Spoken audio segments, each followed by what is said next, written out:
this is kind of a brief how to become a beekeeper. The basic things that you might need if you choose to become a beekeeper.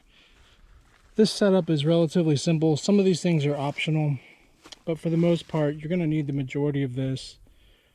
And the pallet below is just kind of to keep stuff off the ground. But I'll kind of go through each of these different things. These are the basic tools that I use.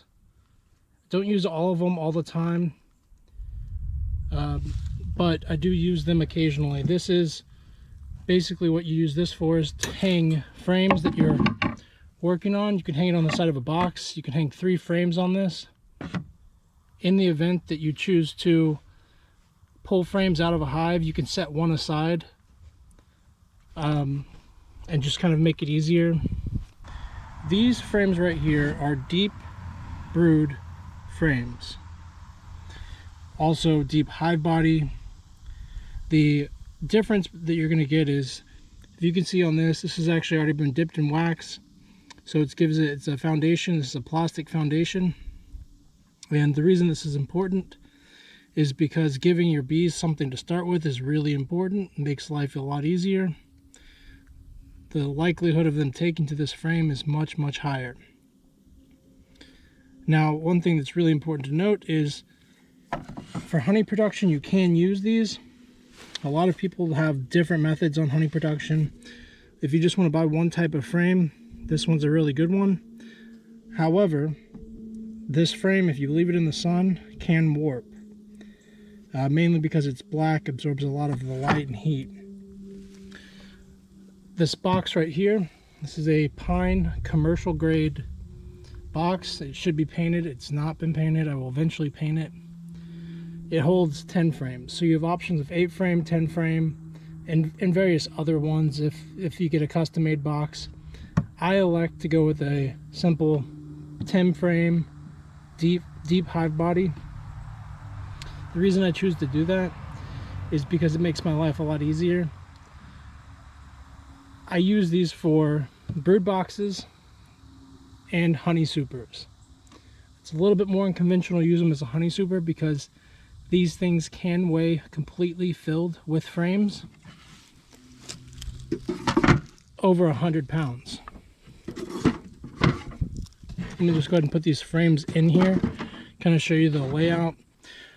The reason I like these deep hive bodies is because in the event that I choose to have a brood box, well, I can put 10 frames in here. That's a lot of brood. Each of these has a tremendous amount of cells. So you can have a lot of support for your bees by having that already there. Additionally, one of the reasons I really like these is because if you pull one frame out, you can actually put a feeder in here.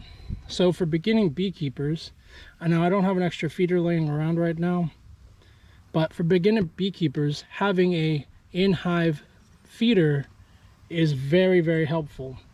And by buying the 10 frame, this kind of gives you the ability to automatically have that without having to put something on top. Additionally, the other reason I like this is when you get into honey production sometimes, let's say you see that you've got a lot of frames built out, and in the process of building them out, you know, they're a little bit kind of thick. Well, you can always take one frame out and then space them accordingly. The ability to, I guess, have more production in each frame. And the reason I like that is because sometimes it just gets crowded in the hive, and having them spaced with 9 is fantastic. So let me go over some of the tools. Here are the common tools that I use for beekeeping. This is a bee brush, just used to brush bees off of a frame. I think I got this from Man Lake. This is actually a tool to grab frames.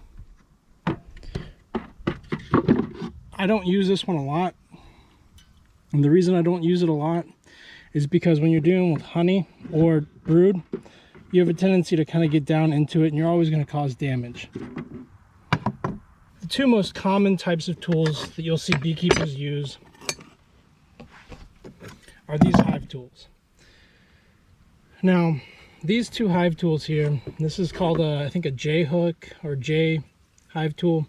It's used basically, you can stick it between a frame and then have leverage to be able to lift it up. And the reason that's helpful is if things are really tight in there, you might be able to get this in there and pull it up, and it kind of gives you the ability to have a second hand on something. So you can hold this with your hive tool and then use the other side with your actual hand. This is your standard, what I call pry bar hive tool. Both of these can be used to scrape. They have similar methodologies when they're being used. So for example, all your hives are really close together, or your frames are really close together like this. You can take this, turn it like that, and pull them apart. Really common. Or you can use this. Same method. You're just basically pulling your frames apart. Either one is going to be useful. I have both. I actually have others. These are the two tools that I use the absolute most when working with a hive. I generally carry both, mainly in case I drop one and I need to do something. They do have very, very similar uses, and I think it comes down to user preference. I use this one probably more than I use this one. But when it comes to scraping something, having this rounded edge to put in your palm makes life a lot easier than trying to do it like this. You know, you hit something, you get a corner there. It's not a big deal, but it does happen. So aside from all that, aside from all the tools, let me explain what you see down here. So this is a bottom board. This is actually a painted bottom board. This can be purchased at places like Man Lake, Dayton, or you can build it yourself. It's not very difficult to assemble, but if you don't have the tools, it can get a little bit complicated. This is an entrance reducer. You notice it's got a wide part and a small part. There's multiple reasons that you can use this. I highly recommend on every single one of your hives to have it. And the reason being, if you're beginning beekeeping, you're not going to have high populations in your hive. So what this does, by having this entrance reducer, this allows you to give your bees a better chance to defend their hive. Any cracks and crevices in the hive, they kind of fill it with propolis, so it kind of gives them a little bit more defense. But generally speaking, in the summertime, you want to use the wide entrance. In the wintertime, you want to use the smaller entrance. This is more or less because in some areas you have mice or other pests that like to climb in. This gives them a much smaller chance to get in. But since it's 100 and something degrees right now, we will leave it on the summertime method. So let me explain these types of lids that you see here. So this is a telescoping lid. In fact, you can even see here, purchased at Man Lake. It has aluminum on the cover, which you can just peel this off right here and you'll see that. And then it usually, most places, it'll come with an inner cover. This gives bees ventilation, and that's really, really important when it's hot outside.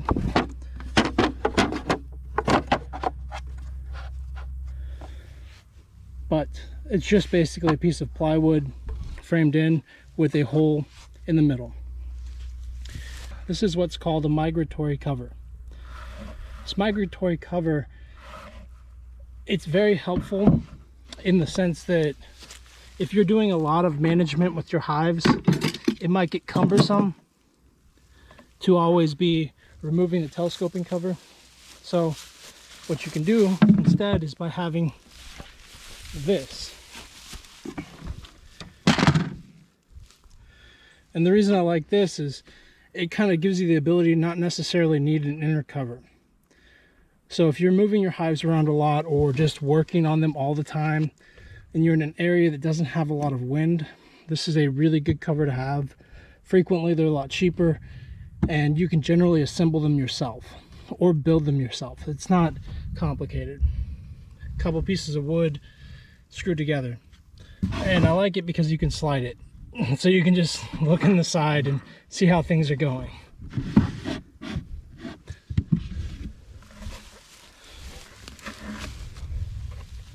So let me go ahead and assemble a hive to show you what you would need.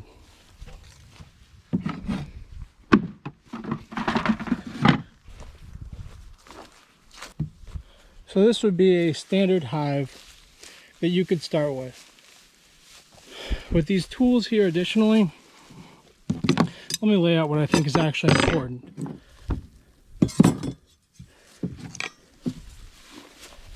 This would be what I would say would be the minimum necessary to start your first hive. So you'll notice we have a telescoping cover. The reason I like these is they have a little bit more weight to them, and if the wind blows or you knock it, it's not going to come off. It's really important for the bees' safety. Like I said, these are the two tools I would highly recommend. You need at least one of them, or if you're clever enough, you can go and find a pry bar from your tool shed and use that. It's really all this is it's called a hive tool, but in reality it's a pry bar. So let me kind of show you the walk around of this. We have a painted bottom cover, a entrance seducer, a deep hive body with 10 frames, 10 brood frames in there, a telescoping cover, and an inner cover. That would basically give you the beginnings of a hive. Obviously, you still need the bees.